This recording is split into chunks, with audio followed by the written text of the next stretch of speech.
A tensão entre potências voltou a subir. A China acaba de anunciar novas medidas de retaliação contra os Estados Unidos, e o impacto pode ser global. Entre as ações está uma tarifa histórica de 34% sobre produtos americanos, sanções diretas a autoridades dos Estados Unidos e um aviso claro: qualquer país que se alinhar aos interesses americanos poderá ser punido com força total. Mas o que motivou essa escalada repentina? Quais setores serão mais afetados? E onde o Brasil entra nessa história?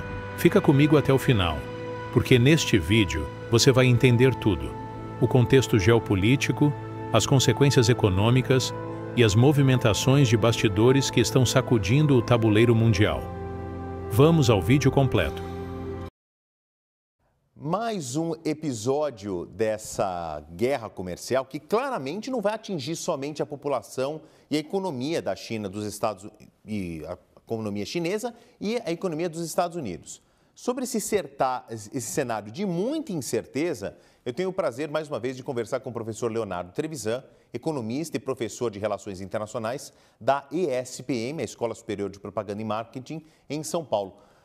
Professor, sempre um prazer recebê-lo aqui. Antes de lhe entregar a palavra, só deixa eu pintar uma cena que na semana passada nós vimos Xi Jinping, presidente da China, fazer um tour pelo Sudeste Asiático. Xi Jinping raramente sai da China, raramente sai de Pequim. Quando ele sai, uma mensagem muito importante. Seria essa a mensagem nas entrelinhas que ele deu para Vietnã, Camboja, Malásia? Seguinte, estou aqui, nós temos uma enorme relação comercial. Vietnã, Camboja, Malásia. Vocês preferem a mim, China, ou aos Estados Unidos? Foi essa a mensagem, professor, que ele deixou ali, escrito nas entrelinhas? Boa noite, mais uma vez, muito obrigado por estar aqui conosco. Boa noite, Marcelo, é um prazer de conversar com você. Boa noite a todos que nos escutam. Mais uma vez, obrigado pelo convite. Eu estava acompanhando a tua entrevista com a Luísa e eu juro que eu vou roubar um pouquinho da imagem de vocês, né? Essa ideia aí é mais um... A Luísa diz que é só um episódio da série, né? Eu penso que é isso mesmo, né? É só um episódio da série e um episódio muito dramático esse, né? Que você descreve, que é a China avisando aos seus satélites, porque esses todos que você mencionou, Vietnã, Malásia, Camboja, eles são satélites econômicos da China. Eles têm o mesmo papel que o México tem em relação aos Estados Unidos. A China repassou tecnologia, repassou capital, repassou, inclusive, todo tipo de proteção econômica, desde que eles produzissem tudo que a China já não tem mais interesse de produzir. É esse o ponto. Né? Mas a China precisa vender para eles os insumos, colocar o capital lá para que eles vendam para fora.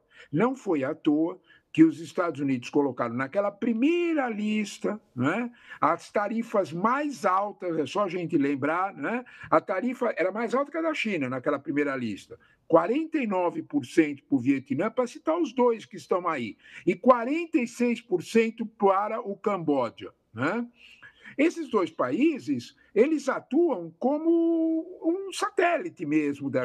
Eu sempre achei que eu estava cuidando da minha pele. Lavava, esfoliava o meu rosto, axilas e virilhas 2 vezes ao dia. Usei limão, bicarbonato de sódio, babosa. Cheguei até a fazer esfoliação pertinho, tudo. Mesmo assim, continuava com as manchas escuras pelo meu corpo. E nesta página, você pode garantir meses de tratamento e aproveitar a oferta especial do clareador Neutral Fit. Basta escolher um dos nossos kits que estão aparecendo aqui embaixo e garantir o seu desconto exclusivo. China, né? E é aí que o Xi Jinping entrou. Xi Jinping foi dar um aviso a todo mundo, lá dentro e fora de lá, né? Interno para esses pequenos países menores e externo. Não mexam no nosso império. É essa a ideia. Né? Ele foi, e veja, ele saiu de lá, o mais importante é que ele saiu de lá com 45 acordos assinados com o Vietnã, com 38 acordos assinados com o Camboja.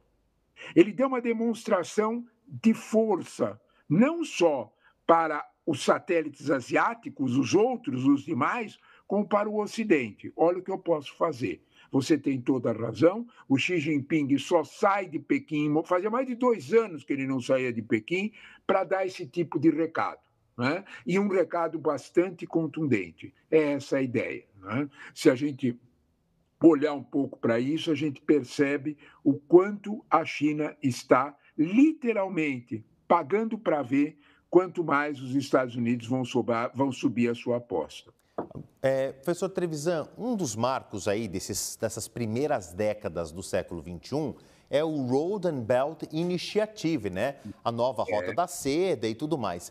Estas questões agora, esse choque de gigantes entre Estados Unidos e China, tem mais uma característica de acelerar o processo ou deve atrasar um pouco os planos de Xi Jinping, da China, de Pequim, de criar ou de concluir esse enorme cinturão logístico em torno do mundo? Esse é o ponto. Talvez os Estados Unidos tenham, me desculpe a expressão tão forte, chegado atrasado na festa. Quando nós olhamos os dados que eu vou dar aqui são do Fundo Monetário Internacional e da Organização Mundial do Comércio, da OMC. Que dados são esses? Nós temos 193 países na ONU. Marcelo, 156 deles. Olha a conta, Marcelo. 150 em 190 tem aquela linguagem dos economistas, corrente de comércio favorável com a China. O que isso quer dizer? Se você somar a importação e a exportação de 150 países, eles são o maior país somado à exportação e à importação já é China. Olha a América Latina, olha a gente e os vizinhos. É isto. É espalhado pelo mundo inteiro. Você fez muito bem de lembrar o cinturão da rota, iniciativa da rota e o cinturão da rota. Imperfeito de lembrar. A Belt and Road Initiative, é isso aí mesmo. Né? Olha o Brasil. O Brasil tem 35... Nós nunca tivemos na história do Brasil uma tamanha concentração num único freguês. Nós temos 35% das nossas exportações com a China e 25% das nossas importações com a China. Soma. Não tem para mais ninguém. Para a gente ter uma ideia de comparação, para saber o que a gente está falando, para os Estados Unidos, que é o segundo, é 16 e 11. Olha a diferença. 35 contra 16 é mais do que o dobro. É disso que nós... Com a Argentina é isso, com o Chile é isso. Só não é com o Paraguai, porque o Paraguai é muito pequenininho e tem um problema com Taiwan. O resto da América Latina inteira é China.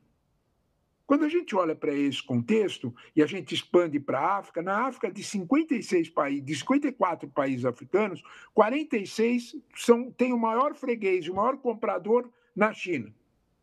Quando a gente olha para esse quadro é que a gente entende o tipo de estrilo da realidade americana.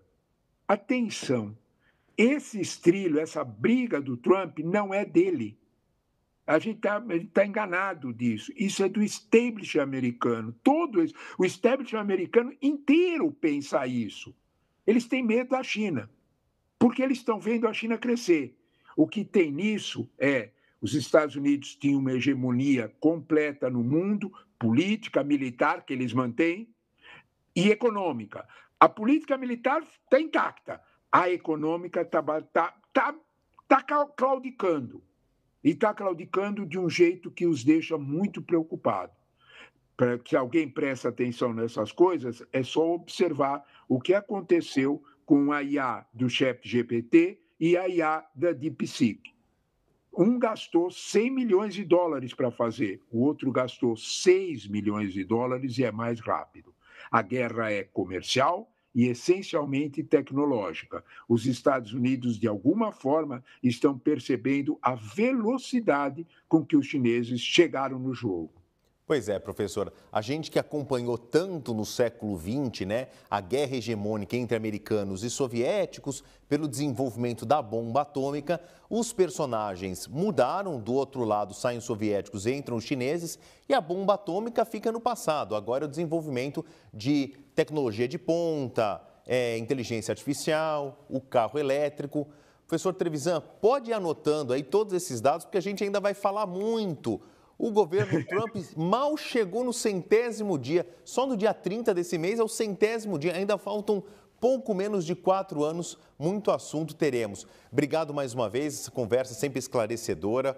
Professor Leonardo Trevisan, que foi o meu professor, eu faço questão de dividi-lo agora, os conhecimentos com todo mundo, economista e professor de Relações Internacionais da ESPM, sempre um prazer, Trevisan, te reencontrar. Até a próxima, eu tenho certeza que vai ser em breve.